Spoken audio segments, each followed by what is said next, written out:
اللهم صل على محمد وعلى آل محمد كما صليت على إبراهيم وعلى آل إبراهيم إنك حميد مجيد اللهم بارك على محمد وعلى آل محمد كما باركت على إبراهيم وعلى آل إبراهيم إنك حميد مجيد الحمد لله সামনে বসা মুসলমান ভাইরা, পর্যটনের সম্মানিত মা এবং বোনেরা, প্রশাসনের ভাইরা, প্রান্তীয় দিনাজপুরবাসী, দল মত নির্বিশেষে কোরআনের অনুষ্ঠানে আমরা এসেছি ইবাদত মনে করি। কি মনে করে?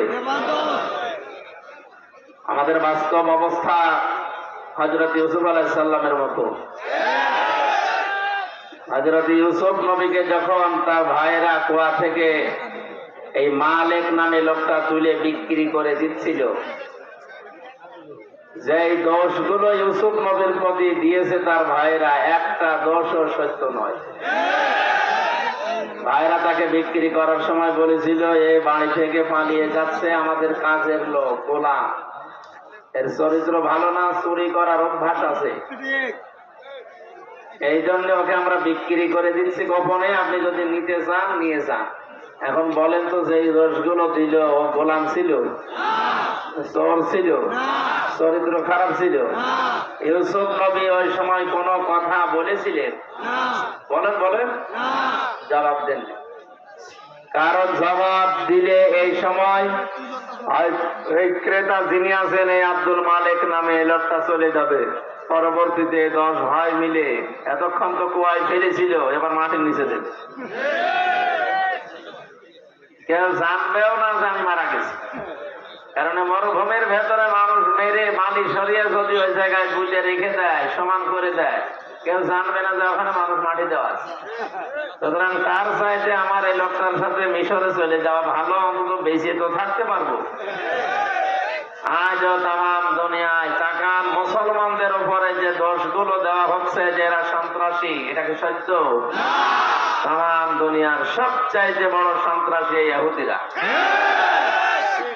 আর ওরাই মিডিয়ার মাধ্যমে ছড়িয়েছে যে মুসলমানেরা সন্ত্রাসী।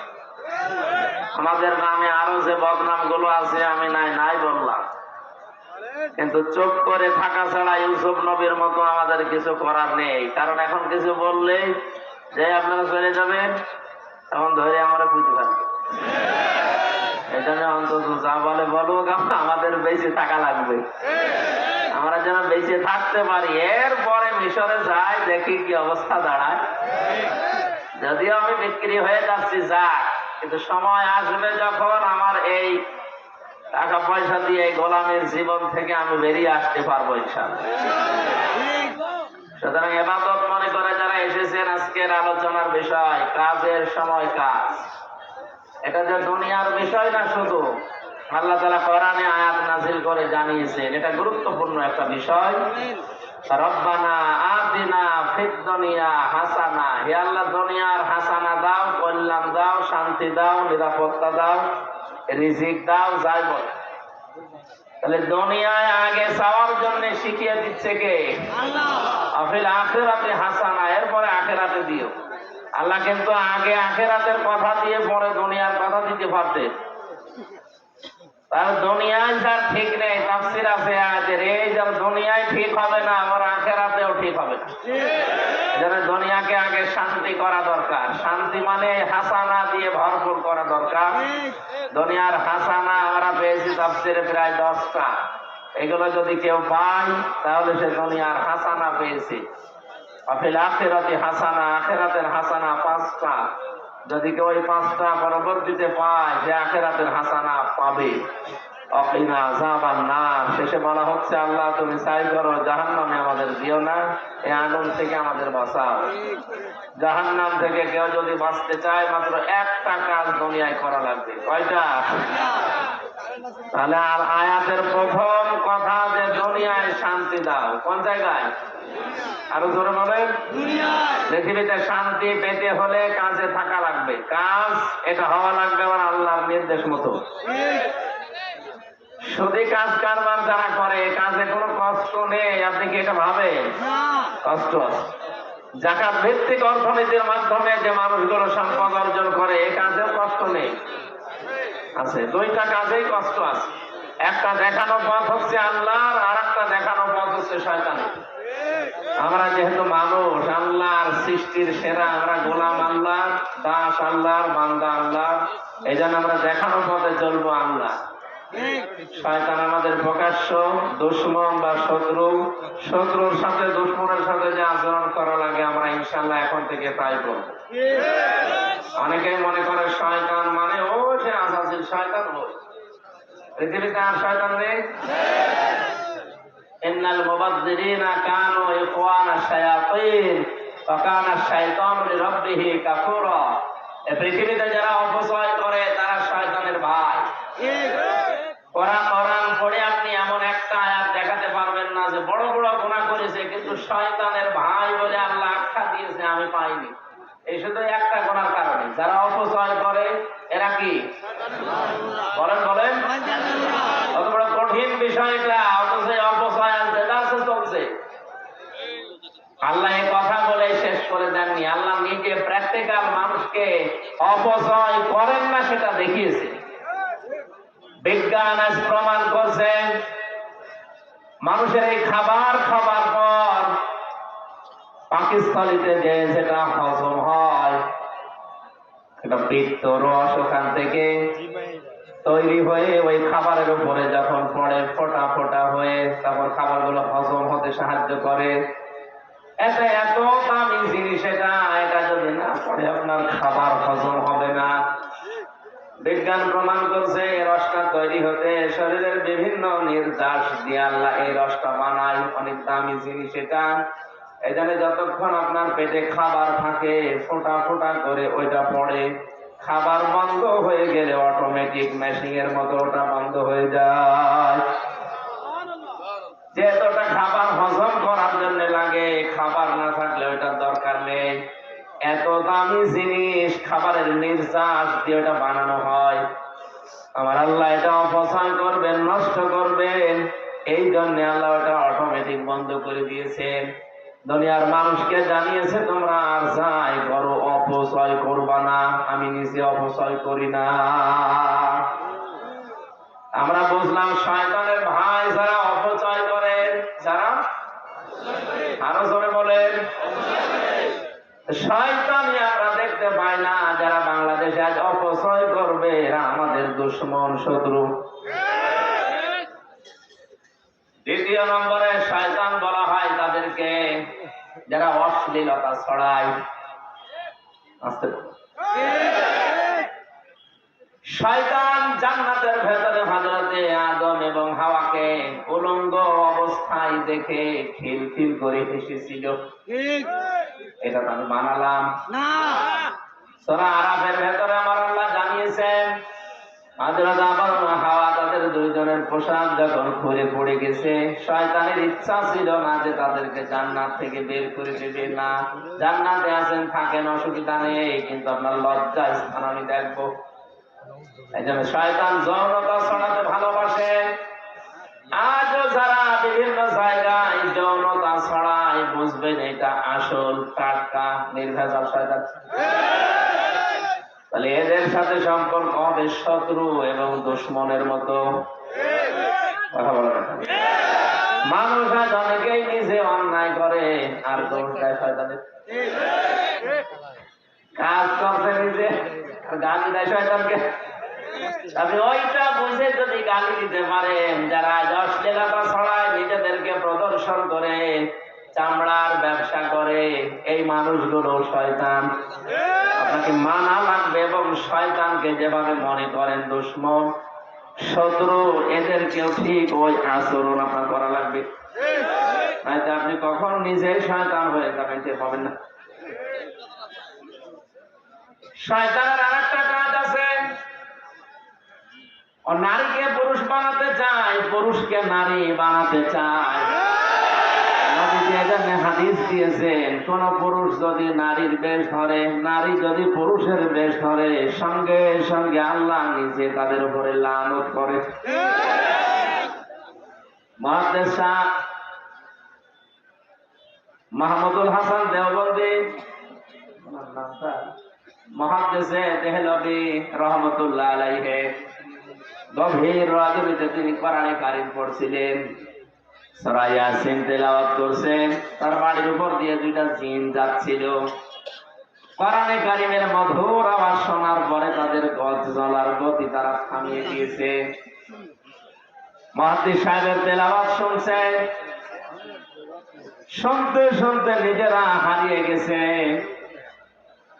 নিজেদের আকৃতি পর্যন্ত তারা পাল্টিয়ে সর্পের রূপ ধারণ করেছে। জিনদের অভ্যাস হচ্ছে ওরা 24 ঘন্টার ভেতরে যে কোনো এক সময় হয় সাপ নয় বিড়াল, এগুলো হওয়াই লাগবে ওদের। এই জন্য রাতের বেলা অনেকে বের হওয়ার পরে কালো বিড়াল যারা দেখেন, সবগুলো কালো বিড়াল না, ওগুলো যে একটা জিনও আছে। ওগুলো দেখলে আপনি একেবারে সরাসরি যদি দেখেন বলবেন আস্তাগফিরুল্লাহ অথবা লা হাওলা ওয়ালা কুওয়াতা ইল্লা বিল্লাহ। আর একটু বেশি পারলে আয়াতুল কুরসি পড়ে বুকে ফুদিয়ে নেবেন। নাইতো যদি দুষ্টু হয় আপনার একটা ক্ষতি করে দেবে। মুহাদ্দিস সাহেব নামাজ শেষ করার পরে ঘরের ভেতরে তাকিয়ে দেখলেন দুইটা সাপ খেলা করছে। পাশে গিয়ে বললেন, তোমরা যদি জিন হও চলে যাও। কারণ উনি জানে জিনেরা সর্পের রূপ ধারণ করে। একবার দুইবার তিনবার বলার পরে ওরা জায়গায় দাঁড়িয়ে আছে। উনি মনে করলেন এটা না সাপ হবে, ঘরের থেকে লাঠি এনে পিটিয়ে মেরে ফেললেন জায়গায়। এই জিনদের বাবা মা তাদের খবর হয়ে গেছে সন্তান কোথায়। অনুসন্ধান করতে করতে এসে মুহাদ্দিস সাহেবের ঘরের ভেতরে পেয়েছে। মুহাদ্দিসকে সহ দুইটা সন্তান মরা নিয়ে গেছে তার নিজেদের দেশে। জিনদের লক্ষ লক্ষ জিনেরা আছে, এটা তাফসীরে হাক্কানিতে পাবেন আপনি। আমি শিক্ষার জন্য বলছি। লক্ষ লক্ষ জিনদের সামনে জিনের পিতা ডাক দিয়ে বললেন, মুহাদ্দিস সাহেব আপনি আমার দুইটা সন্তানের পিটিয়ে মেরে ফেলেছেন। আমি ইচ্ছা করলে কোরআনের নির্দেশ অনুযায়ী আপনাকে মেরে ফেলতে পারি। কারণ কেউ যদি কাউকে হত্যা করে তার তিনটা শরত আছে। 1 নম্বরে তাকে মেরে ফেলা লাগবে। 2 নম্বরে ওই লোকটা যদি জরিমানা দিয়ে দিয়ত দিয়ে তার পরিবারস্থ লোকদের কাছে ক্ষমা নিয়ে নেয়, এটার দ্বারা তার মাফ হবে। আমাদের দেশে মানুষ হত্যা করার জন্য যে ফাঁসির অর্ডার দেওয়া হয়, 30 বছর জেল দেওয়া হয়, এটা কিন্তু কোরআনের নিয়ম না। আমি বহু মানুষকে 3টা বছর জেলে থাকা অবস্থায় মার্ডার মামলার আসামি দেখেছি। জিজ্ঞাসা করে, হুজুর আমি অন্যায় ভাবে হোক আর ন্যায় ভাবে যেভাবে হোক একটা মানুষ মেরে ফেলেছি, আমার যে সরকার 30 বছর জেল দিবে এই দেশের আইনে, আমার কি মাফ হয়ে যাবে? আপনি যাকে মারলেন এর বিনিময়ে এক কথা হচ্ছে আপনাকে মেরে ফেলা লাগবে। দ্বিতীয় কথা হচ্ছে যদি মেরে ফেলা না হয়, ওই লোকটার আত্মীয় স্বজন যারা আছে, ছেলে মেয়ে বাবা মা স্ত্রী, তাদেরকে আপনার, ওরা যদি বলে 20 লাখ টাকা দেন আপনাকে মাফ করে দেব, আপনি যে ক্ষতি করলেন ওই টাকা দিলে আপনি মাফ পেয়ে যাবেন। 20 বছর 30 বছর আপনার জেল খাটা লাগবে না। এটা ইসলামের নিয়ম ছিল। এটা কি ছিল? কোরআনে কারীম আয়াত শোনালেন জিনেরা, ইয়া আইয়ুহাল্লাযীনা আমানু কুতিবা আলাইকুমুল কিসাসু ফিল কতলা। ওহে যারা ঈমানের দাবি করো তাদেরকে বলছি, হত্যার বদলে হত্যা এটা আমি আল্লাহ লিখে দিলাম। কি করলাম? আরো জোরে বলেন। আল্লাহ কিন্তু ফারাজা শব্দটা দেননি। আলেম যারা আছেন তাদেরকে বলছে আল্লাহ কুতিবা দিয়েছেন। ফরজ শব্দ দিলেও তো অর্থ হয়ে যেত, কাটাবা দিলেন কেন? আমি যদি এখন এখানে সভাপতি যিনি আছেন বলি যে এই জমিটা আপনাকে আমি দিয়ে দিলাম মৌখিক, এর কোনো দাম আছে? কারণ জমিও আমার না, এ দেওয়ার ক্ষমতা আমার নেই। আর আমি যদি এই জমির মালিক যিনি, তাকে দিয়ে দলিলের সই স্বাক্ষর করে লিখে ওনার হাতে বলে এই যে লিখিত, ওই জিনিসের দাম নেই। আরো আসতে বলেন। আল্লাহ শুধু ফারাজুল শব্দ দিলে দিতে পারতেন, না দিয়ে প্রতিবাদী এটা জানিয়েছেন যে বিধানটা ছোটখাটো না, গুরুত্বহীন না, এটা কিন্তু লিখে স্বাক্ষর করে দলিল করে দিলাম, এর দাম আছে। এদেশে যারা দায়িত্বে আছে আজ 53 বছর, এই আয়াতটা যদি ঠিক এইভাবে বুঝে স্বাধীনতার পরে এদেশের সংসদে আয়াতটা কায়েম করে দিতে পারতো, বঙ্গবন্ধু হত্যার বিচার আমরা অনেক আগে পেয়ে যেতাম। সুতরাং সঠিকভাবে যদি বিচার ব্যবস্থায় এই আয়াতটা এখন যারা দায়িত্বে আছে সংসদে কায়েম করতে পারে, আগামীতে কিয়ামতের আগে দেশে আর অন্যায় কোনো মার্ডার হবে না। গ্যারান্টি আল্লাহর। আল্লাহর গ্যারান্টি আজ পর্যন্ত মিথ্যা হয়নি, হওয়ার সম্ভাবনা নেই। কথা বলেন না কেন? আপনি একটু মেনে দেখেন না কেন? ফামান তাবিআ হুদায়া ফালা খাউফুন আলাইহিম ওয়ালা হুম ইয়াহজানুন। আল্লাহ পাক বলেন যে হেদায়েত পাঠিয়েছি, এটা যদি অনুকরণ করে চলতে পারো, আমি গ্যারান্টি দিলাম কোনো ভয় নেই, কোনো চিন্তা নেই। যে সমস্ত ভয়গুলো মানুষ আজ করে, যে রাস্তায় গেলে আমরা অনেকেই খুন হয়ে যায়, বাড়িতে থাকলে অনেকে গুম হয়ে যায়, এই ভয়টা কোরআন গ্যারান্টি দিচ্ছে যে থাকবে না। আর কোরআন যদি না থাকেও ভয় দিন দিন আরো বাড়বে। এজন্য আমাদের উচিত হচ্ছে 96% মুসলমানের দেশে কোরআন এর এই আইনটা সংসদে পাস হোক। কথা বলেন। কিয়ামতে অন্তত যে গলাগুলো সাক্ষী দিল, কিয়ামতের ওই ময়দানে আল্লাহ জানে কণ্ঠগুলোকে আমাদের এই আয়াতের পক্ষে থাকার কারণে সাক্ষী হিসাবে কবুল করেন। আরে ভাই, ছোটখাটো বিষয় কিয়ামতে আল্লাহ দেখবে। ইব্রাহিম নবীর পক্ষে ছিল একটা ব্যাঙ, এই জন্য ব্যাঙের পোশাক আল্লাহ পাক করে দিয়েছে। ইব্রাহিম নবীর বিপক্ষে ছিল একটা কাংলাস, এই জন্য কাংলাস দেখলেই মেরে ফেললে 10টা নেকি হয়। কোরআনের দ্বারা কোনো কাজ কিন্তু হয়নি, কাংলাসের দ্বারাও কোনো কাজ হয়নি, ব্যাঙের দ্বারাও কাজ হয়নি। কারণ এমন আগুন জ্বলছিল, 1 কিলোমিটার উপর দিয়েও যদি পাখি উড়ে যায় ঝলসে পড়ে যেত। এত বড় বিশাল অগ্নিকুণ্ড, এখানে ব্যাঙের পোশাকের কাজ হবে? বলেন না কেন? কিন্তু ব্যাঙের এই পোশাককে হযরতে জিবরাইল দেখার পরে জিজ্ঞাসা করলেন, তুমি যে পোশাক করো কোনো কিছু করতে পারবা? ব্যাঙ তার বলেছিল, ফেরেশতা আমি জানি আমার পোশাকে কাজ হবে না, কিন্তু আমার মালিককে আমি দেখাতে চাই যে আমি তোমার খলিলের পক্ষে আছি, ওই বেটা নমরুদের বিপক্ষে আছি। আল্লাহ এত বেশি পছন্দ করলেন কথাটা, ওই দিন থেকে কিয়ামত পর্যন্ত যত ব্যাঙ আসবে সব ব্যাঙের পোশাককে আল্লাহ পাক বলে ঘোষণা করে দিয়েছেন। এই এদিকে তাকান, একটা ব্যাঙ ইব্রাহিম নবীর পক্ষে থাকার কারণে যদি তার পোশাক পর্যন্ত পাক হয়ে যায়, আমরা যে নবীর পক্ষে আছি তিনি কিন্তু খলিলুল্লাহ না, তিনি হাবিবুল্লাহ। বলেন বলেন, খলিলুল্লাহ আর হাবিবুল্লাহর পার্থক্য কি? খলিল বলা হয় ওই বন্ধুকে যে বন্ধু আমার আল্লাহর জন্য সব করতে পারে, আর হাবিব বলা হয় ওই বন্ধুকে যে বন্ধুর জন্য আমার আল্লাহ সব করেছেন। ধরে বলেন সুবহানাল্লাহ। ইব্রাহিম নবীর পক্ষে থাকার কারণে যদি ব্যাঙের পোশাক পাক হয়ে যায়, আমরা মুহাম্মদুর রাসূলুল্লাহ হাবিবুল্লাহর পক্ষে থাকলে আমাদের জীবন পাক হয়ে যাবে। এই জন্য আল্লাহর আয়াতের পক্ষে যারা সায় দিলেন, আপনি মানেন না সেটা আলাদা, কিন্তু আপনাকে রায় দেওয়া লাগবে যে আমরা এই আয়াতটা সংসদে দেখতে চাই।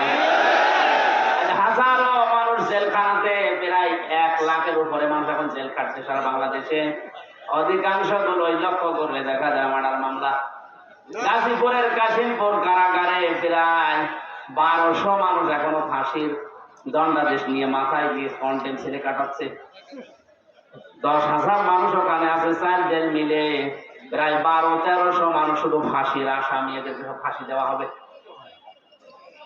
এদের 1 নম্বর অপরাধ হচ্ছে এরা মানুষ হত্যা করেছে, এই কারণেই তো ফাঁসি দেয়।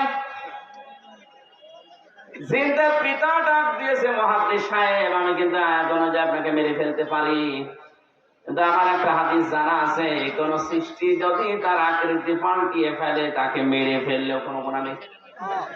আমার এই সন্তান দুইটা তাদের নিজেদের আসল আকৃতি পাল্টিয়ে সর্পের আকার ধারণ করেছে।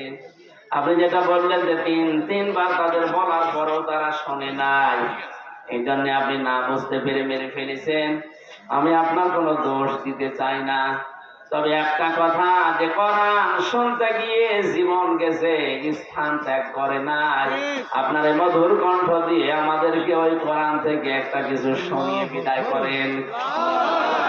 মুহাদ্দিস শাহ ওয়ালিউল্লাহ দেহলভী রহমাতুল্লাহ আলাইহি তার মধুর কণ্ঠ দিয়ে কোরআনের সবচাইতে সুন্দর সূরা যেটা সূরা রহমান তেলাওয়াত করে শোনালেন। আর রহমানু আল্লামাল কোরআন খলাকাল ইনসানা আল্লামাহুল বায়ান। হাজার হাজার জিনের অজ্ঞান হয়ে গেছে, হুশ তাদের ছিল, তারা সঙ্গে সঙ্গে বলে উঠেছে, কুলু উহিয়া ইলাইয়া আন্নাহু ইসতামাআ নাফারুম মিনাল জিন্নি ফাকালু ইন্না সামি'না কুরআনান আজাবা। তারা বলেছে অবশ্যই যে ওহী শুনলাম এটা আশ্চর্য কোরআন। শব্দের দিকে খেয়াল করেন, ইয়াহদি ইলার রুশদি ফাআমান্না বি। এদিকে দেখেন, ইয়াহদি ইলার রুশদি ফাআমান্না বি। যে কয় মিনিটে আমরা কোরআন শুনেছি, কোরআন আমাদেরকে হেদায়েতের পথ বলে দিয়েছে। আপনি মনে হয় বুঝতে পারেননি, জিনেরা কোরআন শুনেছিল কয়দিন? মাত্র কয়েক মিনিট। কয়েক মিনিট লাগে সূরা রহমান পড়তে। এই কয়েক মিনিট শোনার পরে তাদের সিদ্ধান্তের দিকে তাকান, ইয়াহদি ইলার রুশদি ফাআমান্না বি। এই কোরআন আমাদেরকে হেদায়েতের পথ বলে দিয়েছে, আমরা ঈমান আনলাম। ওয়ালান নুশরিকা বিরাব্বিনা আহাদা। জীবন চলে গেলেও কোনদিন আল্লাহর সাথে আমরা শরীক করব না। এখানে আলেম নেই? এই যে আলেম বসে আছে দুইটা, জিজ্ঞাসা করেন মোজারের আগে লাম আসলে অর্থ হয় কখনোই না। আমার শিক্ষা দেওয়ার বিষয়, জিনেরা মাত্র কয়েক মিনিট কোরআন শুনে যদি এত বড় বড় সিদ্ধান্ত নিতে পারে যে আমরা সব পথ ভুলে গেছি, আমরা হেদায়েতের পথ পেয়ে গেছি, আমরা ঈমান এনেছি, কোনদিন জীবন চলে গেলেও আল্লাহর সাথে শরীক করব না। আর আমরা সেই জন্মের পর থেকে কোরআন শুনে আসছি, আমাদের কি এখনো শিরিক বন্ধ হয়েছে? আসতে বলেন, আমরা ঈমান আনতে পেরেছি না। অনেকে আমরা জানি যে ওযু করলে ওযু ভেঙে যায় 7টা কারণে, নামাজ পড়লে নামাজ ভেঙে যায় 19টা কারণে। কথা বলেন না কেন? ঈমান আনলে ঈমান ভেঙে যায় 10টা কারণে। এখানে যত মানুষ বসে আছে, শুধু বিজ্ঞ আলেম গুলো বাদ দিয়ে যদি জিজ্ঞাসা করা হয়, ভালো ভালো মুসল্লি পর্যন্ত বলতে পারবে না যে ঈমান ভাঙার যে 10টা কারণ। পারবে? ঈমানও ভেঙে যায়, মানুষের আমলও ভেঙে যায়। এখন যদি বলেন আমলের আবার হাত পা আছে নাকি ভেঙে যায়? হ্যাঁ, আমল ভাঙে। আমল কিভাবে ভাঙে আমি বলবো। এই এলাকায় যদি কারো আমল এরকম থাকে, ভেঙে গেলে আমার কিছু করার নেই। আল্লাযীনা কাফারু ওয়া সাদ্দু আন সাবিলিল্লাহি আযাল্লা আমালাহুম।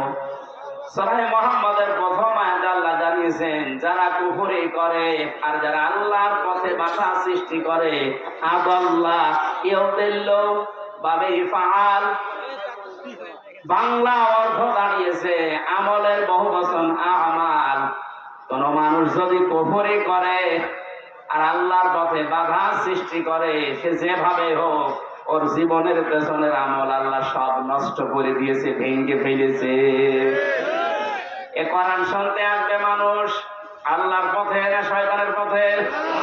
আরো জোরে বলেন। মাওলানা আমিনুলকে যারাই বাধা দিয়েছে, আমি সজ্ঞানে স্বেচ্ছায় একেবারে বাস্তবতার সাথে মিলিয়ে কোরআন সামনে নিয়ে বলছি, আপনি নামাজ পড়তে পারেন, পাগড়ি মাথায় দিতে পারেন, হজ করতে পারেন, কোরআন অনুষ্ঠান চালু হবে বাধা দেওয়ার জন্য যারাই বিভিন্ন কায়দায় চেষ্টা করেছেন, আপনার আমল ভেঙে গেছে। কোন হুজুর নিয়ে আসবেন, এবার নিয়ে আসেন।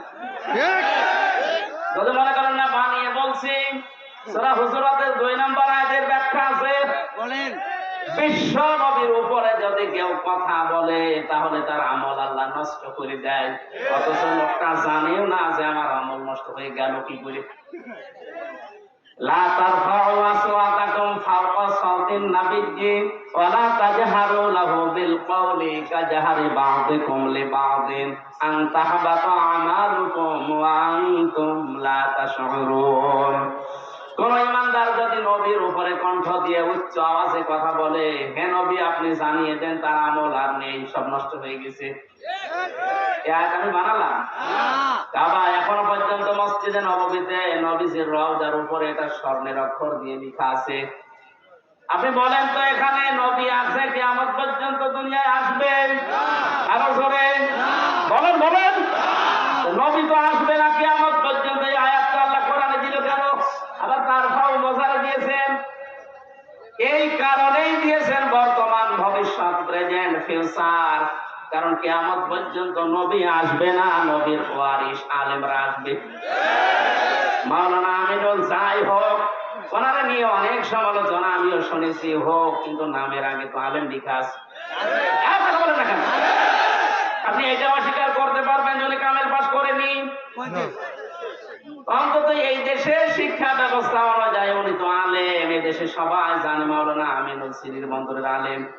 আপনি যাই করেন না কেন, উনি তো আর গানের অনুষ্ঠান দেয়নি যেটা আপনি বন্ধ করে দেবেন। কোরআন শোনার যে ব্যবস্থা করার জন্য চেষ্টা চালিয়েছিল, এমনি এমনি চোখ দিয়ে পানি বের হয়নি। একটা মানুষ কতটা দুঃখ পেলে 15 দিন ঘুমাতে পারেনি, আপনাদেরকে কোরআনে কারিম শোনাবে এই জন্যে। সুতরাং কোরআন শুনতে যারা বাধা সৃষ্টি করেছেন, সে যেভাবেই হোক না কেন আপনার আমল কিন্তু ভেঙে গেছে।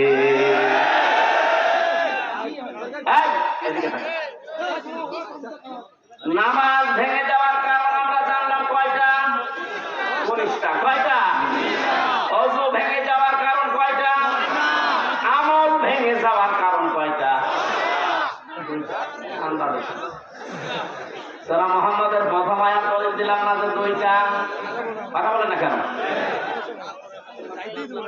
পৃথিবীর যে কোনো জিনিস আপনি দেখবেন সেটা নষ্ট হয়ে যাওয়া, ভেঙে যাওয়ার একটা পথ আছে। আমাদের যে আমল আছে, আমল ভেঙে যায় এই কারণে, নামাজ ভেঙে যায় এই কারণে, রোজা ভেঙে যায় এই কারণে, হজ ভেঙে যায় এই কারণে, যাকাত নষ্ট হয়ে যায় এই কারণে। যাকাত নেওয়ার জায়গা আছে 8টা। কয়টা? 8টা বাদ দিয়ে যদি মানুষ 9 নাম্বার জায়গায় দেয় তাহলে যাকাত ভেঙে যাবে, নষ্ট হয়ে যাবে। জান্নাত যাওয়ার জন্য যেটা আসল দরকার ঈমান, ঈমানও মাঝে মাঝে ভেঙে যায়। আপনি বলেন ঈমান ভাঙে না?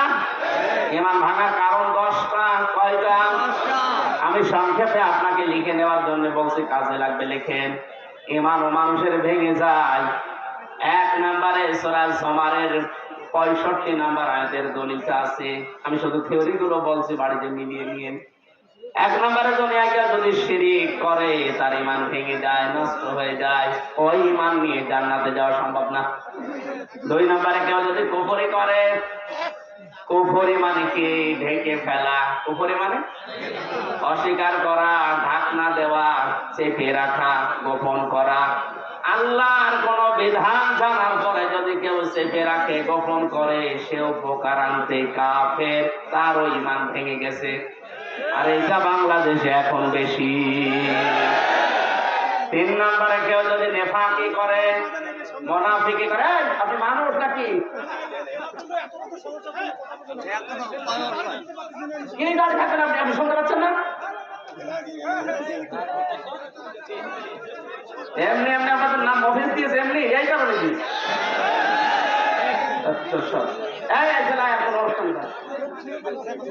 ছাগলের এলাকায় একটু মরলাম একটা জিনিস বড় চরিত্র জায়গায় আপনি কি দেখবেন কি হ্যাঁ শোনা যাচ্ছে না আপনার আমার আওয়াজ করা যাচ্ছে না আপনার জন্য সারা জেলা খতম হয়ে যাচ্ছে রংপুর বিভাগে রোগ দেখতে এসেছে কি দেখবেন কেমন কি দেখবেন আমাকে দেখার মতো কিছু আছে 3 বছর জেলে থেকে দেখছেন না কি অবস্থা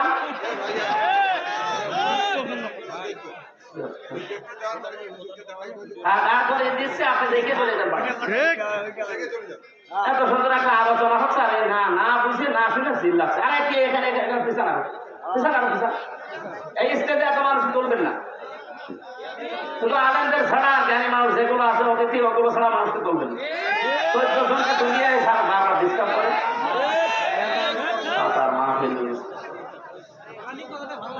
একটু বেঁচে আছেন এবার আবার চিল্লানো দেয় দেখেন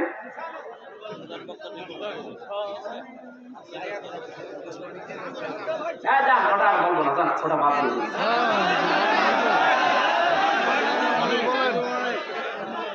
একটা তাল তুলে নিয়ে আসলাম কেমন এক বান্দার ভেঙে দিয়েছে বেদের নেই দোষ নাই সুবহানাল্লাহ আলহামদুলিল্লাহ লা ইলাহা ইল্লাল্লাহ আলহামদুলিল্লাহ লা ইলাহা ইল্লাল্লাহ সুবহানাল্লাহ আলহামদুলিল্লাহ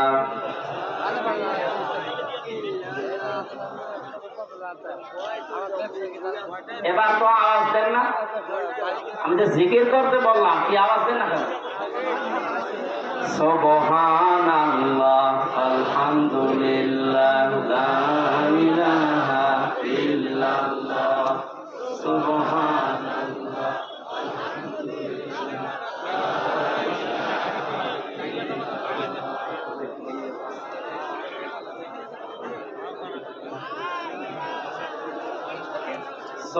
সুবহানাল্লাহ আলহামদুলিল্লাহ লা ইলাহা ইল্লাল্লাহ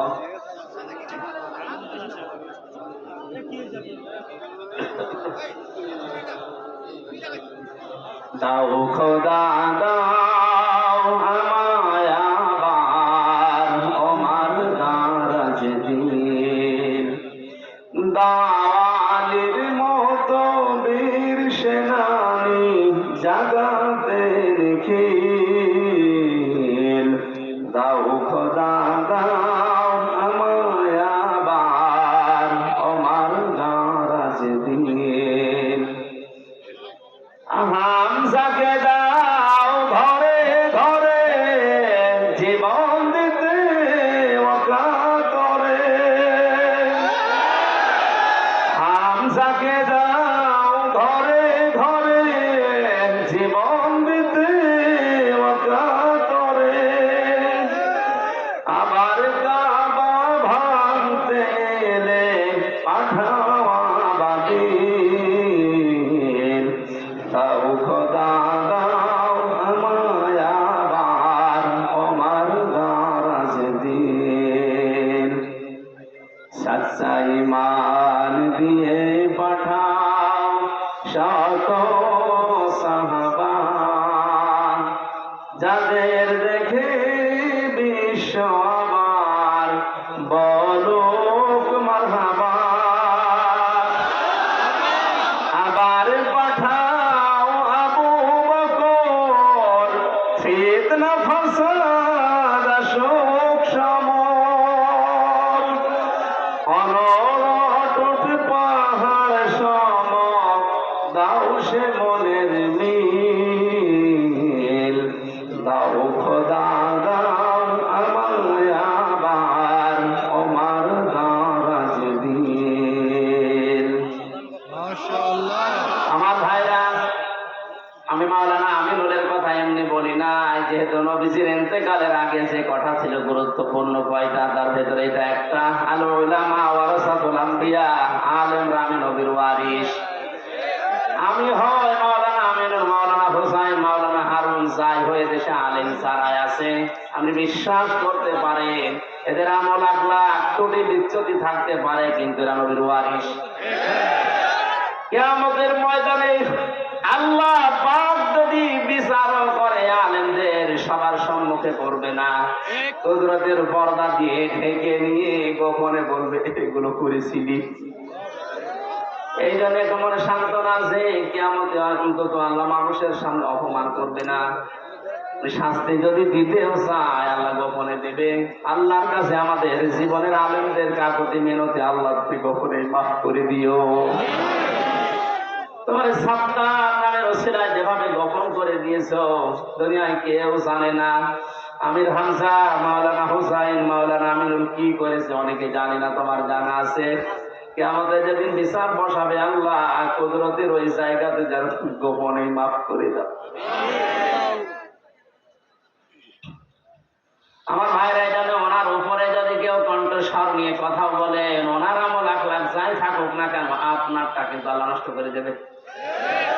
আমি ইমান ভাঙার যে 10টা কারণ বলেছি লিখে নেওয়ার জন্য যাদেরকে লিখে নিয়েছেন, হয়তো 3 নম্বরে নেফাক, যাদের ভেতরে আছে মুনাফিকি, উপরে ফিটফাট, ভেতরে সদরঘাট, আপনার ইমান ভেঙে গেছে। আমি একটা উদাহরণ তাফসীর থেকে লিখেছি, যারা সব ধর্মকে সমান মনে করে ওদের ইমান নষ্ট হয়ে গেছে। আরে দেশে এরকম অনেক মানুষ এখন দিন দিন বাড়ছে। সব ধর্ম সমান আপনি বিশ্বাস করা তো দূরের কথা, আপনি বলেন কি করে? যে দলিল গুলো আপনি দেন যে লাকুম দীনুকুম ওয়ালিয়া দীন, লা ইকরাহা ফিদ-দীন, এর অর্থ আপনি নিজেই ভুল করছেন, নিজেই উল্টা পাল্টা করে ইমান হারাচ্ছেন, মানুষকেও হারাতে বাধ্য করছেন। যারা বিভিন্ন পূজা মণ্ডপে গিয়ে কথা বলে যে আমরা সার্বজনীন সনাতন ধর্মে এই অনুষ্ঠানে হাজির হইলাম, এ কথা যদি কেউ বিশ্বাস নিয়ে বলে থাকে ওর ইমান নষ্ট হয়ে গেছে। কারণ সার্বজনীন ধর্ম একটাই দুনিয়ায়, তার নাম ইসলাম।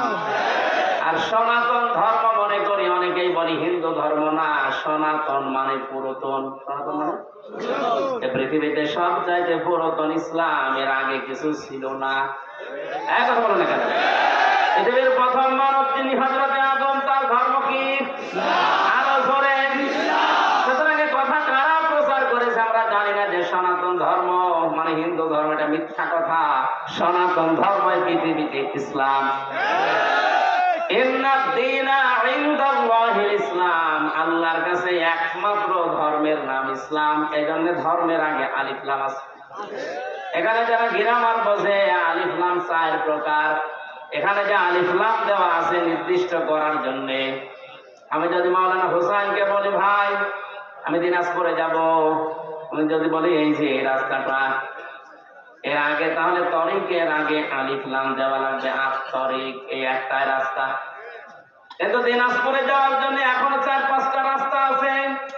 তখন আর তরিকের আগে আলিফ লাম দেওয়া যাবে না, কারণ অনির্দিষ্ট। যে কোনো রাস্তা দিয়ে আমি যেতে পারি, দিনাজপুরে পৌঁছালেই হলো। কিন্তু কোন রাস্তা দিয়ে দিনাজপুরে গেলে আপনি পাবেন না, শুধু এই রাস্তাটা ছাড়া। তখন তরিক বা রাস্তার আগে কি লাগবে? আলিফ লাম। কি লাগবে? যত ধর্ম দুনিয়ায় আছে সব ধর্মের ব্যাপারে আল্লাহর বক্তব্য সবগুলো শয়তানের আবিষ্কার করা, আমি আল্লাহর আবিষ্কার করা ইসলাম।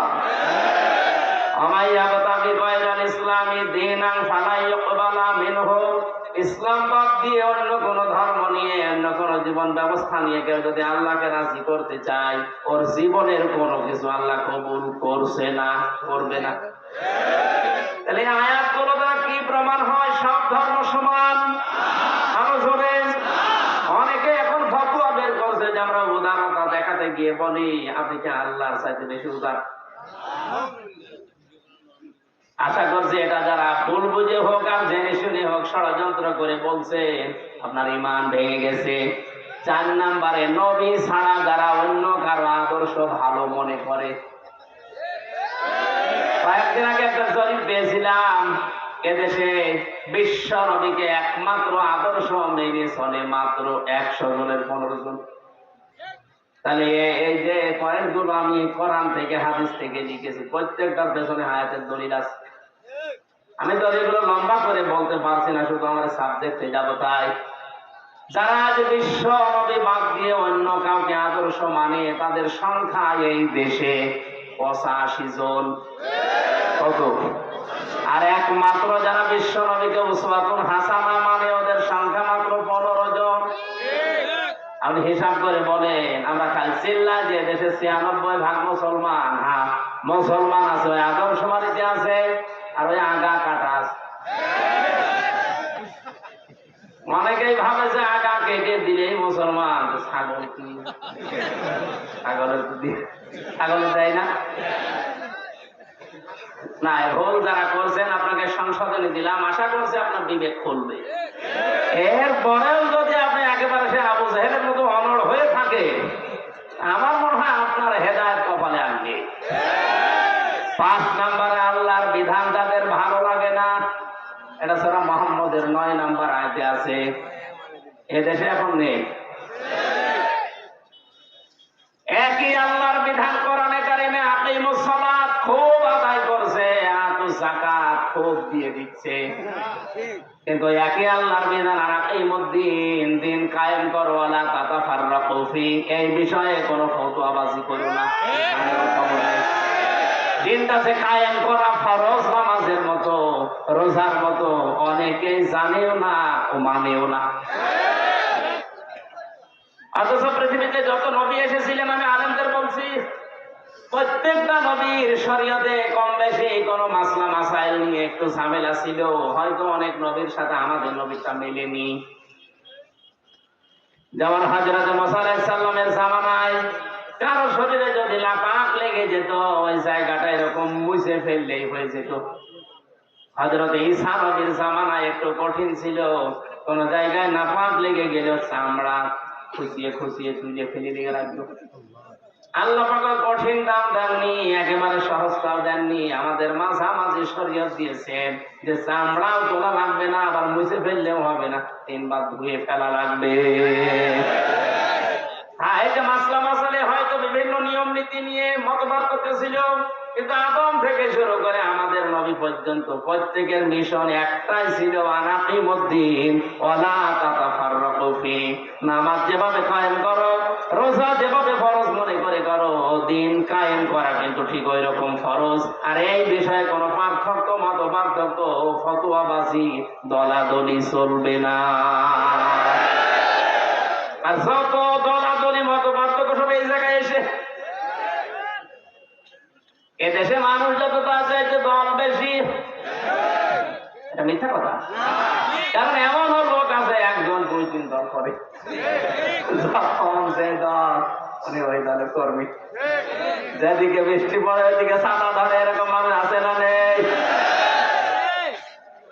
আল্লাহর কোন বিধানকে আপনি যদি খারাপ মনে করেন, হ্যাঁ, আপনার বুঝে আসছে না, সেটা আলাদা কথা বলছেন। আল্লাহর বিধানকে খারাপ মনে করলে ঈমান নষ্ট হয়ে যায়, ভেঙে যায়, ব্যর্থ হয়ে যায়। 6 নম্বরে দিনের কোন বিধানকে নিয়ে কেউ যদি কটাক্ষ করে, উপহাস করে, মন চাঁদা দিতে না চায়, এটা আজ দিন দিন বাড়ছে। আল্লাহর বিভিন্ন বিধান নিয়ে মানে তো না, আর কটাক্ষ করে, আর উপহাস করে উড়িয়ে দেয়। আমি একটা উদাহরণ দিচ্ছি আল্লাহর কোরআন থেকে, একটু খেয়াল করে শোনেন। কোরআনের কোন আয়াত বোঝার জন্য কেউ যদি চেষ্টা করে, তার কিন্তু 500 রাকাত নফল নামাজের সওয়াব। সুবহানাল্লাহ। ইন্নাল্লাযীনা কাযযাবু বিআয়াতিনা ওয়াস্তাকবারু আনহা লা তুফাত্তাহু লাহুম আবওয়াবুস সামা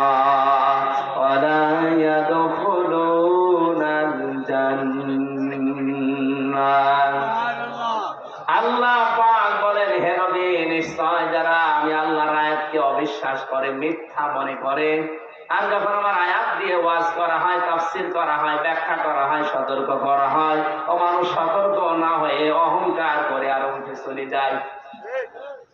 ওয়াস্তাকবারু আনহা, ইস্তিকবার করে, অহংকার করে, দাম্ভিকতা দেখিয়ে মুখ ফিরিয়ে চলে যায়। লা তুফাত্তাহু লাহুম, তো ফাত্তাহু মুজারে বর্তমান ভবিষ্যৎ প্রেজেন্ট ফিউচার তার জন্য খোলা হচ্ছে না, হবে না। আবওয়াবু সামা, বাবের বহু বচন আবওয়াব, বাব মানে দরজা, আবওয়াব মানে দরজা সমূহ, সামা মানে আকাশ। আকাশের একটা দরজাও তার জন্য খোলা হচ্ছে না, হবেও না। এতটুকু আল্লাহ শেষ করেননি, পরবর্তী কথা আরো কঠিন। ওয়ালা ইয়াদখুলুনাল জান্নাহ, ওরা জান্নাতে যাচ্ছে না, যাবে না। আপনি হিসাব করছেন পেছনের হাত দিয়ে। আজ যারা আল্লাহর আয়াতকে অবিশ্বাস করেন, কটাক্ষ করেন, মিথ্যা মনে করেন, অহংকার করে মুখ ফিরিয়ে চলে যান, আপনার কিন্তু জীবনের বড় ক্ষতি দুইটা। আকাশের দরজা সব সময় আপনার জন্য বন্ধ, আপনার আমল উঠা বন্ধ হয়ে গেছে। দুই নাম্বার, আপনি জান্নাতে কোনোদিন যাচ্ছেন না, যাবেনও না। আল্লাহ একটা উদাহরণ দিচ্ছেন, হাত্তা ইয়ালিজাল জামালু ফি সাম্মিল খিয়াত। হাত্তা মানে যতক্ষণ পর্যন্ত, ইয়ালিজা মানে প্রবেশ করা, যতক্ষণ পর্যন্ত প্রবেশ না করে সূচের ওই ছিদ্র দিয়ে উট, তার মানে সূচের ছিদ্র দিয়ে উট প্রবেশ করা যেরকম অসম্ভব, ওই মানুষগুলোর আল্লাহর জান্নাতে যাওয়া ওই রকম অসম্ভব। আল্লাহ উদাহরণটা দিয়ে জানিয়েছেন, বান্দা তোর জন্য আমার জান্নাতে যাওয়া সম্ভব না। সুতরাং আল্লাহর আয়াত নিয়ে যারা কটূক্তি করছেন তারা থামেন, আপনার জন্য জান্নাতে যাওয়া সূচের ছিদ্র দিয়ে উট যাওয়ার মতো কঠিন। আল্লাহ শেষ করে দিলে হয়তো আমি বলতাম না, এর পরবর্তী কথা আরো কঠিন। ওয়াকাযালিকা নাজিসিল মুজরিমিন, আল্লাহ বলেন এইভাবে করে আমি পাপিষ্ঠদেরকে শাস্তি দেব। লাহুম মিন জাহান্নামা মিহাদু ওয়া মিন ফাওকিহিম গাওয়াশ ওয়াকাযালিকা নাজিসিল যালিমিন। এই যে মানুষগুলো যারা আল্লাহর আয়াত নিয়ে, আল্লাহর কোরআন নিয়ে, আল্লাহর বিধান নিয়ে কটূক্তি করে, উপহাস করে, এরা নামাজ পড়তে পারে, রোজা রাখতে পারে, দাড়ি রাখতে পারে, মারা যাওয়ার সঙ্গে সঙ্গে আমি আল্লাহ কবরটা জাহান্নাম বানিয়ে দেব। আল্লাহ শুধু এতটুকুই দেননি, আল্লাহ এর পরবর্তী শব্দের দিকে খেয়াল করেন, মিহাদু ওয়া মিন ফাওকিহিম গাওয়াশ, ওদের কবরের ভেতরে রাখার সঙ্গে সঙ্গে পেছনে নিচে যে বিছানাটা, এটা হয়ে যাবে আগুনের বিছানা, উপরে দেওয়া হবে আগুনের চাদর। জোরে বলেন নাউজুবিল্লাহ। এই আয়াতটা আমার চোখের সামনে যখন আসে আমি দেখতে পাই এদেশে অনেকেই এখন এই আয়াতে শামিল। অথচ এরকম মানুষ মারা গেলে আমরা অনেকে উপরে ফুল দিয়ে রাখি। কথা বলে না কেন? সারা জীবন যে আল্লাহর আয়াতকে উপহাস করে, ঠাট্টা করে, আল্লাহর বিধানকে যার পছন্দ হয় না, এ মানুষটা মারা গেলে উপরে ফুল কেন, 2 তলা বিল্ডিং কেন, 15 তলা বিল্ডিং বানিয়েও কাজ নেই। কারণ আল্লাহ নিজে ওরে জাহান্নামের চাদরের বিছানা দেবে, জাহান্নামের চাদর দিয়ে ঢেকে দেবে। করে বলেন নাউজুবিল্লাহ। আমার ভাইরা, জানি ইমান যেন আপনার ভেঙে না যায়, সতর্ক থাকবেন। 7 নম্বরে যারা জাদুকর, এদের ইমান ভেঙে যায়, এলাকায় মনে হয় নেই। 8 নম্বরে মুসলমানদের বিরুদ্ধে যারা ষড়যন্ত্র করে, এটা এখন বেশি। কথা বলেন না কেন? মুসলমানদের বিরুদ্ধে, মানুষের বিরুদ্ধে না, মুসলমানদের বিরুদ্ধে যারা ষড়যন্ত্র করে, এই লোকটার ইমান ভেঙে যায়। মান সালিমাল মুসলিমুনা মিন লিসানিহি ওয়া ইয়াদিহি, ওই লোকটাই আসল মুসলমান, যার হাত থেকে, মুখ থেকে মানুষেরা নিরাপত্তা পায়। ঠিক আছে?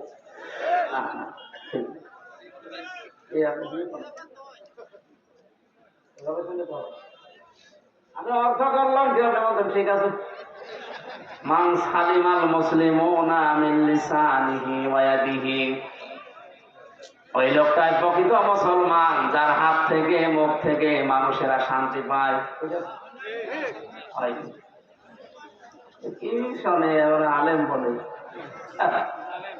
আরে ভাই, শব্দের দিকে খেয়াল করে শুনবেন, তখন ভুল হলে ধরে দেবে।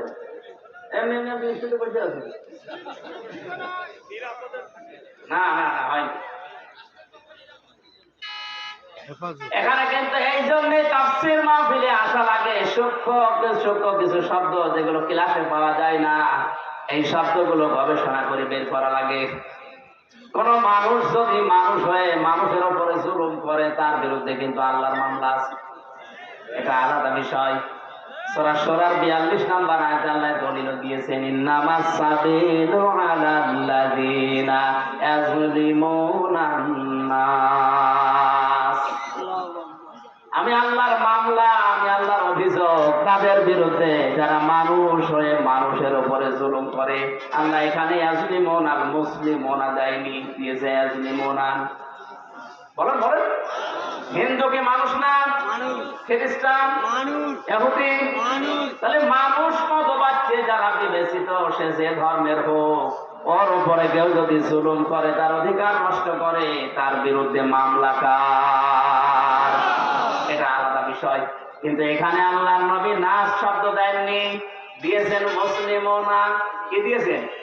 আমি এইটা বোঝানোর জন্য বলছিলাম, ওই লোকটা আল্লাহর কাছে প্রকৃত মুসলিম, যার হাতের দ্বারা আর মুখের দ্বারা মুসলমানেরা নিরাপত্তা পায়। আপনি কেমন মুসলমান? আপনার হাতের দ্বারা আর মুখের দ্বারা মুসলমানেরা শান্তিতে থাকে না, আরো আতঙ্কে থাকে। এখানে ইয়াদি মানে এই হাত শুধু না, ক্ষমতার হাত, কথা বলে আইনের হাত, টাকা পয়সার হাত, প্রভাব প্রতিপত্তির হাত, এই হাত হতে পারে। এক একটা শব্দের প্রায় 33টার উপরে অর্থ আছে, সর্বনিম্ন 33টা, উপরে 99টা। যেখানে যেই শব্দটা খাটবে অ্যাপ্রোপ্রিয়েট হবে, ওইটা ওই জায়গায় আপনাকে লাগানো লাগবে। এই জন্য তাফসীর করতে গেলে এক শব্দের একাধিক অর্থ আপনার জানা থাকতে হয়। আর একটা শব্দের একটা অর্থ জেনে যদি শুরু করতে চান, আপনি উলট পালট করে ফেলবেন। কোরআনে কারিমে আল্লাহ দরবা দিয়েছেন, দরবা মানে মারা। দরবা মানে কি? আমাদের যে মিজান মুনসাহিব পড়িয়েছে, দরবা মানে আঘাত করা, দরবা মানে মারা। অথচ তাফসীরের ভাষায় 33টার উপরে শব্দ আছে। দরবা মানে দৃষ্টান্ত দেওয়া, দরবা মানে সফর করা। আমার সবগুলো এখন মনে নেই, আমার যতটুকু আয়ত্ত আছে আমি মিলাতে পারি কোরআন পড়তে গেলে, যে এই জায়গায় দৃষ্টান্ত হবে, এই জায়গায় সফর করা হবে, এই জায়গায় মারা হবে। আমি যদি ওই মারাটা জেনে রাখতাম, অর্থ করতে পারতাম।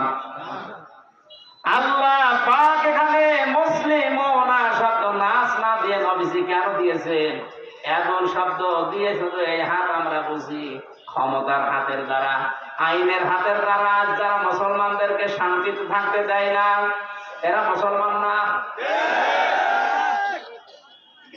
প্রভাব প্রতিপত্তি আছে এলাকায়, টাকা পয়সার মালিক, এই কারণে তাদের এই টাকা পয়সার যে হাত আছে, প্রভাব প্রতিপত্তির হাত আছে, হাতের দ্বারাও অনেক মুসলমান আজ শান্তিতে নেই। অনেক মুসলমানের প্রভাব প্রতিপত্তি আছে, জোর করে মসজিদের সভাপতি হয়ে বসে আছে, না দিলে আবার রাগ করে। এটা একটু বেশি হয়ে গেল। হ্যাঁ, মসজিদের সভাপতি হওয়ার জন্য কমপক্ষে 5টা গুণ লাগে। কয়টা? না ভাই, আমার এই ওয়াজ করার দরকার নেই। অনেক সভাপতি হিসেবে বলবো দরকার নেই, আমি ছেড়ে দিলাম। আপনি ছেড়ে দিলে অসুবিধা নেই। এখন যারা সংসদ সদস্য কয়েকদিন আগে থেকে আওয়াজ তুলেছে, বাংলাদেশেও কলকাতার মমতার মতো এই দেশে ইমাম আর মুয়াজ্জিনদের সরকারি ভাবে বেতন দেওয়া লাগবে। দাবির পক্ষে আমাদের এই সংসদ সদস্য যিনি পিরোজপুরের, উনি বলেছে, তার পক্ষে আছে না?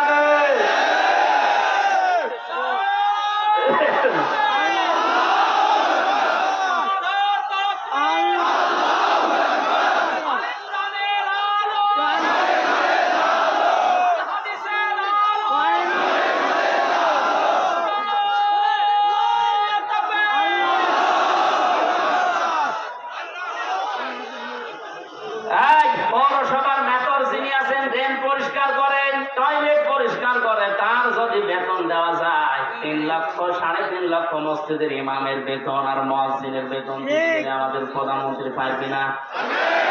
564টা মডেল মসজিদ বানিয়েছে, এখানে যদি বেতন দিতে পারে ইমাম মুয়াজ্জিনের, 3.5 লাখ মসজিদের ইমাম মুয়াজ্জিনের বেতনও দিতে পারবে। সে কলিজা তার আছে। বলছে না কেন? তার কলিজা না থাকলে 10.5 লাখ 12 লাখের উপরে টাকান কত মানুষকে আশ্রয় দিয়েছে। চীন এত বড় রাষ্ট্র একটা মানুষও নেয়নি। কথা বলছে না কেন? আর সমালোচনা আলোচনা তার বিরুদ্ধে পক্ষে বিপক্ষে আছে, কিন্তু তার কয়েকটা কাজ কিন্তু খুব ভালো। বিশেষ করে একটি খামার একটি বাড়ি, এই প্রকল্পের মাধ্যমে অনেকে আজ একটা কর্মজীবন পেয়েছে, একটা মাথা গোজার ঠাঁই পেয়েছে।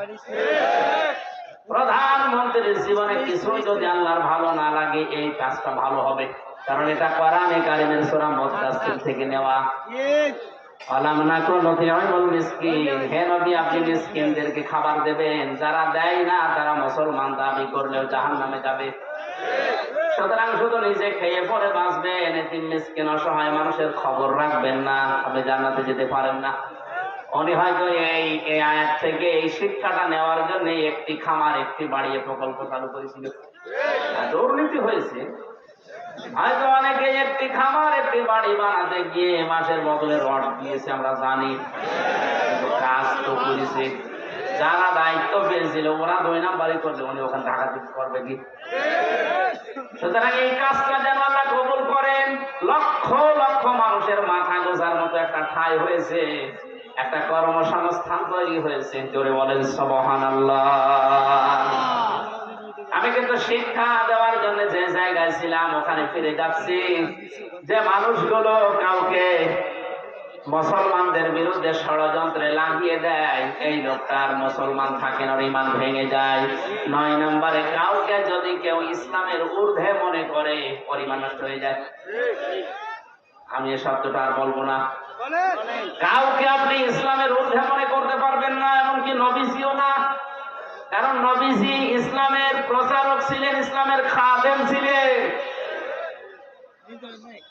বিশ্ব নবীকে যখন পাথর দিয়ে দিয়ে মেরে মেরে রক্তাক্ত করে ফেলে রাখতো, জিবরাইল এসে পাথরগুলো সরিয়ে বড় একটা পাথরের উপরে বলতেন তোলা হয়ে যাও। তোলার মতো নরম করে ওখানে যখন শুয়ে দিতেন, জিবরাইলকে নবীজি বলে, ভাই আমার কি কাজ? নবীজিকে আল্লাহ শুনিয়েছেন, ফেরেশতা বলে যাও, যে দিনের জন্য নবীকে পাঠিয়েছি ওই দিনের জন্য মার খেয়েছে। সকাল বেলা থেকে মুহাম্মদ রাসূলুল্লাহর ওই দিনের প্রচার করাই কাজ। তাহলে দিনের মর্যাদা কত বেশি ইসলামের। এজন্য ইসলামের ঊর্ধ্বে কাউকে মনে করা যাবে না, সে যেই হোক। কথা বুঝতেছে? আমার কাছে আগে ইসলাম, আমি মুসলিম হিসাবে, এরপরে অন্য কিছু। 10 নম্বরে ইসলামের কোন বিধানকে যারা ঘৃণা করে, এটা সূরা সেজদার 22 নম্বর আয়াতের ব্যাখ্যায় পাবেন। তাহলে আমি বলছিলাম দুনিয়াতে অনেক কিছু আছে যেগুলো করলে হয় না, ভেঙে নষ্ট হয়ে যায়। এই পৃথিবীতে শয়তানের যে বন্ধু, এই বন্ধু কিন্তু ভেঙে যায়। শয়তানের সাথে যারা বন্ধুত্ব করে, এই বন্ধুত্ব ভেঙে ফেলার বুদ্ধি আছে। আমরা যারা শয়তানের সাথে বন্ধুত্ব করলাম, এই যে অপচয় করে, অশ্লীলতা ছড়ায়, যৌনতা ছড়ায়, নবীদের, তার মানে নবীর ওয়ারিসদের মুখের উপরে জোরে কথা বলে, আল্লাহর পথে চলতে বাধা দেয়, এগুলো সব শয়তানের কাজ। কার কাজ? আল্লাহ আমাদেরকে হেফাজত করুন, বলেন আমিন। সূরা জুমার মাত্র 2টা আয়াত পড়েছিলাম। এমন গুরুত্বপূর্ণ বিষয় আল্লাহ আয়াতের ভেতরে দিয়েছেন, একটু খেয়াল করে তাফসীর আকারে শোনেন। ইয়া আইয়ুহাল্লাযীনা আমানু ইযা নুদিয়া লিস-সালাহ। আল্লাহ পাক বলেন, ঈমানদারেরা, যেদিন আযান দেওয়া হয়, ইলা ইয়াউমিল জুমআহ, ইযা নুদিয়া লিস-সালাতি মিন ইয়াউমিল জুমআহ, জুমার দিন যখন আযান দেওয়া হয়, ডাকা হয়, আহ্বান করা হয়, ঘোষণা দেওয়া হয়, ফাসাউ ইলা যিকরিল্লাহ, তোমরা আল্লাহর জিকিরের দিকে, নামাজের দিকে দৌড়াও। কে বলছেন? আল্লাহ। আরো জোরে বলেন আল্লাহ। ওয়াজারুল বাই, দুনিয়া সব বেচা কিনা কাজ কারবার বন্ধ করে দাও। যালিকুম খায়রুল লাকুম ইন কুনতুম তা'লামুন, এইটাই ভালো কাজ, এটা ভালো কাজ যদি তোমরা বুঝে থাকো। এবার আসেন আয়াতের বাস্তব ব্যাখ্যা কি। আল্লাহ পাক শব্দটা দিয়েছেন ইদা নুদিয়া লিস-সালাতি মিন ইয়াউমিল জুমআতি ফাসআউ ইলা যিকরিল্লাহ।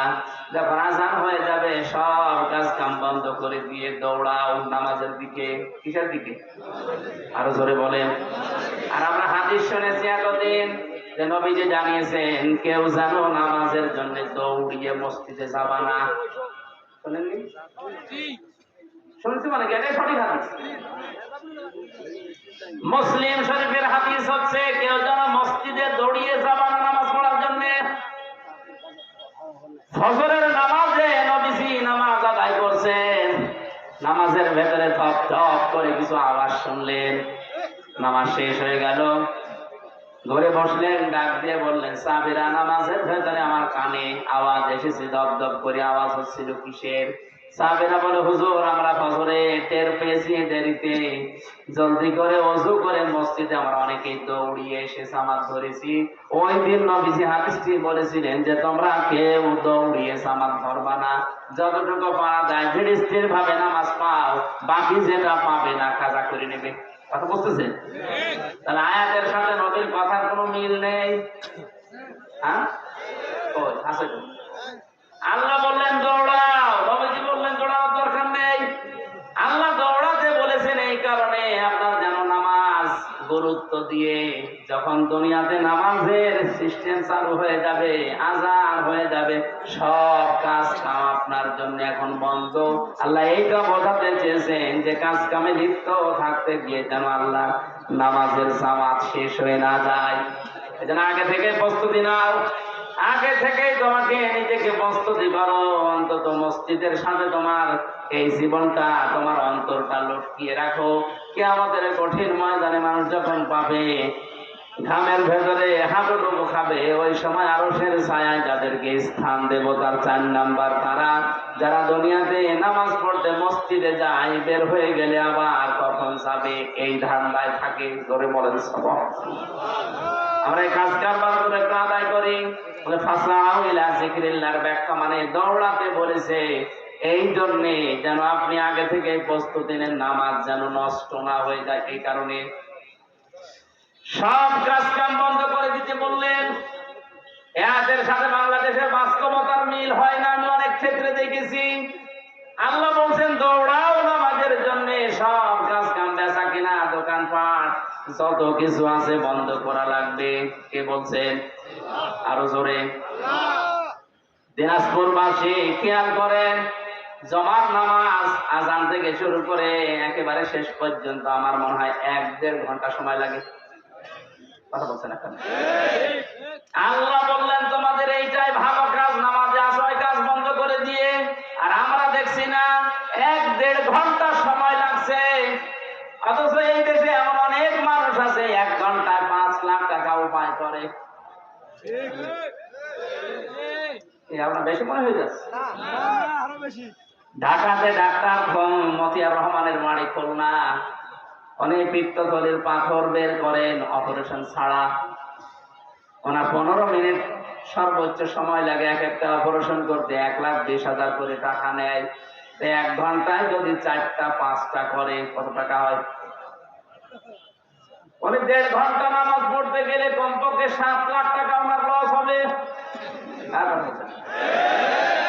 এখন উনি যদি এই আয়াতের প্রশ্ন করে আল্লাহ তোমার সাথে তো আমার বাস্তবতা মেলে না, তুমি বলছো যালিকুম খায়রুল লাকুম, এইটাই ভালো কাজ, অথচ আমি দেখলাম না নামাজ পড়তে গেলে আমার 7 লাখ লস। আমার তো লাভ হচ্ছে না, লস হচ্ছে। তাহলে কোরআনের এই আয়াত ভুল। কেন আল্লাহ যালিকুম খায়রুল লাকুম দিয়েছেন? এইটাই ভালো কাজ। ইন কুনতুম তা'লামুন, যদি তোমরা জানো। এবার আসেন ব্যাখ্যায়। আল্লাহ এই কারণে দিয়েছেন, আপনি 1.5 ঘন্টায় 7 লাখ টাকা উপায় করলেন। যে সমাজে নামাজ নেই, নামাজের শিক্ষা নেই, হাসপাতাল থেকে অপারেশন করে 7 লক্ষ টাকা ব্যাগে নিয়ে আপনি ব্রিফকেসে ভরে যাচ্ছেন বাড়িতে, 1-1.5 কিলোমিটার দূরে মনে করেন বাড়ি। রাস্তায় যাবার সময় যে সমাজে নামাজ নেই, সমাজে চুরিদারি, ছিনতাই, হাইজাকার, ডাকাতি নেই। আসতে বলেন। এখন আপনি 7 লাখ উপায় করে যাচ্ছেন, ও সমাজে তো নামাজ নেই।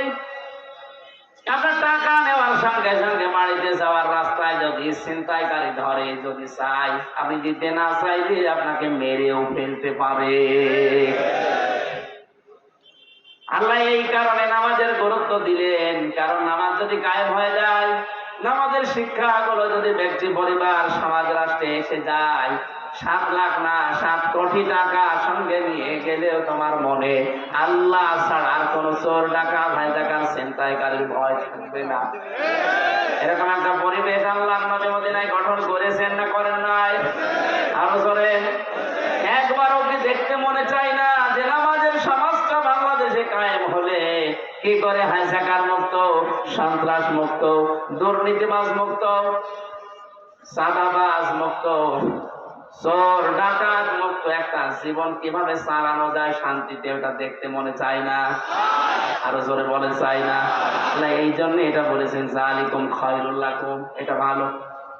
এজন্য নামাজ কায়েম করো, নামাজকে দাঁড় করাও। হ্যাঁ, নামাজ যখন পরিবারে, সমাজে, রাষ্ট্রে কায়েম হয়ে যাবে নামাজের শিক্ষাগুলো, তখন আর মসজিদে বসে থাকার দরকার নেই। ফাইদা কুদিয়াতিস সালাতু ফান্তাশিরু ফিল আরদি ওয়াবতাগু মিন ফাদলিল্লাহ। নামাজ যখন শেষ হয়ে গেছে, এখন আর মসজিদে থাকা যাবে না, এখন ছড়িয়ে যাও, ছিটিয়ে পড়ো, অনুসন্ধান করো আল্লাহর রিজিক। আল্লাহর কি? আরো জোরে। বিধান হচ্ছে 2টা, একটা নামাজ পড়ো আর একটা ছড়িয়ে পড়ো। খেয়াল করে, তাহলে নামাজও ফরজ, জমিনে হালাল রুজির জন্য চেষ্টা করা, কষ্ট করা। আরো জোরে। আল্লাহ কিন্তু নামাজের আগে ওয়াজকুরুল্লাহ দেননি যে নামাজের আগে তোমরা আল্লাহর বেশি বেশি জিকির করো, বলেননি, কিন্তু ওয়াজকুরুল্লাহ কাসীরা দিয়েছেন ওয়াবতাগু মিন ফাদলিল্লাহর আগে। তোমরা যখন অনুসন্ধান করতে যাবে রিজিক জমিনে, তখন কিন্তু আল্লাহর জিকির, আল্লাহর স্মরণ ভুলে দিও না, কারণ আমি আল্লাহ জানি নামাজে দাঁড়িয়ে মানুষ এমনি আমাকে ডাকবে। কিন্তু বাস্তবতায় গিয়ে, কর্মজীবনে গিয়ে, প্র্যাকটিক্যাল লাইফে গিয়ে যদি আমি আল্লাহর কথা মনে না থাকে, ওখানে দুর্নীতি হওয়ার সম্ভাবনা আছে না নেই? এখানে নামাজের ভেতরে অনেককে দেখা যায় কাকু কাঁদতেছেন, নামাজের গুরুত্ব দিয়েছে, কিন্তু কর্মজীবনে যে এই জিকিরটা আর স্মরণ করে না, এই জন্য ঘুষ খায়, সুদ খায়। আরো জোরে বলেন। ভার্সিটিতে থাকাকালীন একবার মাস্টার সার্টিফিকেট নিয়ে আসতে গেছে, যার কাছে গেলাম, বললাম স্যার সই করে দেন, একটা সিল মেরে। অনেক আমারে বলছে হামজা তাড়াতাড়ি কর। স্যার আমি তো তাড়াতাড়ি করছি। কিছুক্ষণ পরে আমার বলছে তাড়াতাড়ি কর, আমি জোহরের নামাজে জামাত ধরবো। আমি বলছি আমি তো তাড়াতাড়ি করছি, আমি গাড়ি ধরবো। মাথা নিচু করে বলছে 1000 টাকা বের কর। তো আমি জামাত ধরবে? কিসের জামাত আপনার? এইটা একটা আসল জামাত। সরকার আপনার কাছে 8টা ঘন্টা কিনে নিয়েছে, 45,000 টাকা বেতন আপনার। কথা বলে না কেন? আপনি মাত্র 10 মিনিট নামাজ পড়তে যাবেন শহরের, এই 10 মিনিটের জন্য এত তাড়াতাড়ি করছেন যে তাড়াতাড়ি কর, আমি জামাত ধরবো।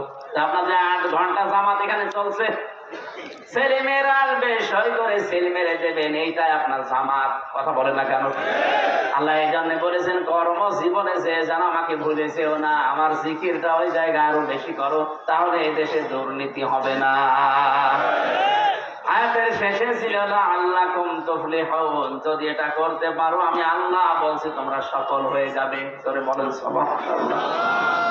এই জন্য আমরা যদি আল্লাহর রিজিক, অনুগ্রহ পেতে চাই, আল্লাহর দয়া পেতে চাই, এদিকে তাকান, আল্লাহর অনুগ্রহ যদি কেউ পেতে চায় তাহলে জমিনে আসা লাগবে, আর আল্লাহর রহমত যদি কেউ পেতে চায় মসজিদে যাওয়া লাগবে।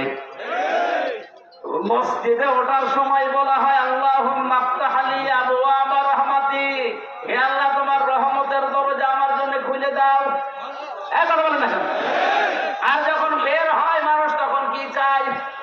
আল্লাহুম্মা ইন্নী আসআলুকা মিন ফাদলিকা, এই যে ফজল অনুগ্রহ, হে আল্লাহ আমি তোমার কাছে আশা করি, চাই যে তুমি আমার রিজিক দাও, ফজল দাও। এখানে ফজল মানে রিজিক, ফজল মানে কি? তাহলে আমাদের কাজের সময় কাজ করা লাগবে, আর নামাজের সময় দুনিয়ার সব স্টপ, নামাজ পড়া লাগবে। এখন থেকে সিদ্ধান্ত নিয়ে যান, যত কঠিন পরিস্থিতি তৈরি হোক না কেন, ফরজ নামাজ আমি জীবনে আর ছেড়ে দেব না। হ্যাঁ, আমি আর চাই করি না কেন, ফরজ নামাজ, নামাজ শেষ হয়ে গেলে মসজিদে আর বসেও থাকবো না, কারণ আল্লাহর নির্দেশ ফান্তাশিরু ফিল আরদি ওয়াবতাগু মিন ফাদলিল্লাহ। নামাজ শেষ হয়ে গেছে, এখন জমিনে ছড়িয়ে পড়ো। এ নির্দেশ কার? নবীজি জানিয়েছেন, আল কাসিবু হাবিবুল্লাহ, যারা কাজ করে খায় জমিনে, এরা সাধারণ মানুষ নয়, আল্লাহর বন্ধু। আমরা আল্লাহর বন্ধু খোঁজার জন্য সেই চট্টগ্রামে যাই, বরিশালে যাই, সিলেটে যাই, ফরিদপুরে যাই। কে বলেছে ওগুলো আল্লাহর বন্ধু? যারা কাজ করে খায় না, বসে বসে খায়, ওগুলো আল্লাহর শত্রু। আল কাসিবু হাবিবুল্লাহ, যারা উপার্জন করে খায়, কাজ করে খায়, এরা কার বন্ধু? এই কাজটা যত ছোট হোক কোনো অসুবিধা নেই। এই যে মাইক তুমি নিয়েছো, যারা এরাও কাজ করে খায়, রাস্তা ঝাড়ু দেয়, এরাও কাজ করে খায়। এখানে আয়াতের শিক্ষা হচ্ছে, নামাজের সময় হয়ে গেলে দুনিয়ার সব আমার কাছ থেকে মাইনাস হয়ে যাবে। নামাজের সময় হয়ে গেলে দুনিয়া বলে আমার আর কিছু নেই, আমার এখন আল্লাহর বিধান সামনে, নামাজ শেষ। এখন আমাকে যাওয়া লাগবে কর্মজীবনে রিজিক তালাশ করার জন্য। না, গলা বসে যাচ্ছে, কথা বললে সমস্যা। আপনারা এই দাম্পত্য জীবনের সমস্যা এবং সমাধান, নারীদের জন্য পুরুষের জন্য, দুইটা বই আমি জেলখানায় টুকে টুকে রেখেছিলাম, বাইরে এসে লিখেছি। একটা আছে মেয়েদের জন্য আছে, আপনারা কিনে মেয়েদেরকে পড়াবেন, অনেক উপকার হবে আমার গরমে।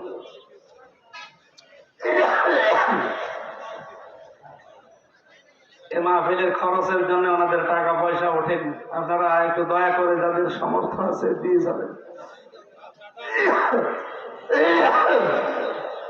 যারা ভেতরে আছেন একটু কয়েকজন উঠে এটা করে নেন ভাই।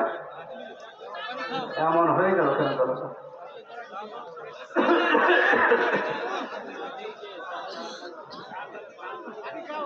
মোনাজাতটা শেষ করে দেন ভাই, আমি অসুস্থ, মুসাফির এবং মাজলুম অবস্থায় আছে। মুসাফিরটা, মাজলুমটা, এটা আল্লাহর কাছে দোয়া কবুল হওয়ার সবচাইতে সম্ভাবনা বেশি। আমরা মোনাজাত করব অল্প সময়ের ভেতরে। যারা টাকা পয়সা কালেকশন করছেন ওনাদের কাছে দেন, যদি পারেন দেন।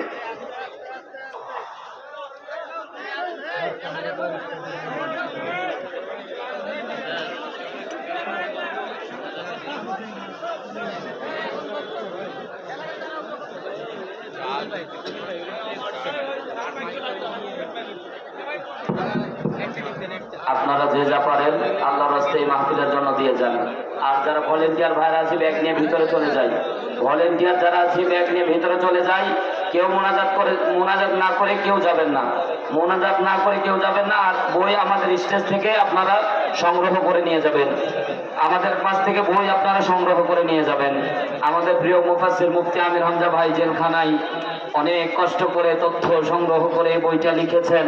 আপনারা কেউ এই বইটি যাদের দরকার তারা অবশ্যই নিয়ে যাবেন এবং মা বোনদেরকে দিবেন, যাতে করে মা বোন পরিবর্তন হয়ে যায়।